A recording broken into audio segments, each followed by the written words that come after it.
Ya man yarumul kitaba wa hadithan nabi bi ghairi nahwin wa sarfin uqsuran ya ghabi anta himarul kitabi wa hadithin nabi anta adurru minal hakimi tumal ghabi.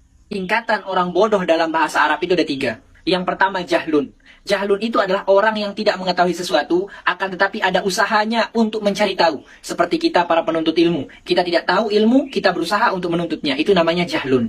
Yang kedua namanya hamkun. Hamkun ini orang yang bodoh, dia tidak tahu dirinya bodoh, dan dia tidak berusaha untuk mencari tahu apa yang tidak diketahui. Itu namanya hamkun. Dan ini benar-benar berbahaya. Akan tetapi ada yang lebih berbahaya daripada hamkun. Namanya gobi. Gobi itu adalah orang yang bodoh, tidak tahu dirinya bodoh, dan dia juga membodohkan orang lain. Ya, kalau hamkun masih mending. Dia itu bodoh tapi tidak merugikan orang lain, tidak membuat orang lain bodoh. Tapi kalau gobi, dia itu bodoh, tidak tahu dirinya bodoh, dan dia juga membodohkan orang lain. Dan dalam syair tadi mengatakan uksuron ya gobi, berhenti wahai orang bodoh. Orang yang belajar Al-Quran, orang yang belajar hadis, orang yang belajar tasawuf, belajar fikih, belajar apapun dari kitab kuning tanpa mengetahui nahwu dan sorof, uksuron ya gobi, berhenti wahai orang bodoh. Karena ilmu nahwu dan ilmu sorof ini adalah ilmu yang pertama kali dipelajari untuk orang yang bergelut di dalam kitab kuning. An-nahwu ya fata abul ulum, wa sorfu ummuha ladal ulum. Nahwu itu bapaknya ilmu, dan sorof itu ibunya ilmu.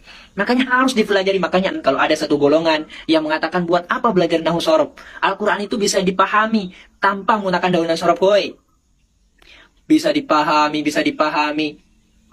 Kami saja yang mondok bertahun-tahun, udah belajar mantek, belajar balaghah, usul fiqh, usul hadis, ya masih belum paham Al-Quran. Bagaimana orang yang mengatakan tanpa nahwu dan sorof bisa paham Al-Quran? Kemudian dia menafsirkan Al-Quran dengan dirinya sendiri. Ar-Rahmanu 'alal 'arsy istawa. Allah itu duduk di atas arsy. Mana bisa seperti itu, bro? Belajar nahwu. Ya, belajar nahwu untuk para santri yang ahli, yang sudah lulus, silahkan kalian bermunculan. Jangan tawaduk. Karena di zaman sekarang ini sudah beda medan kita dakwah itu beda. Orang-orang lebih suka, lebih banyak menghabiskan waktu di media sosial. Ini panggung kita para santri, panggung kita membahas ilmu alat, ilmu tafsir, ilmu hadis, semua ilmu yang kita pelajari di Mahat. Silahkan kalian muncul supaya orang itu jelas mau belajar kemana, jelas dia mendapatkan ilmu dari mana. Supaya jangan orang yang hebat berbicara menyampaikan seenaknya, menafsirkan Al-Quran seenaknya. Barakallahu fiikum.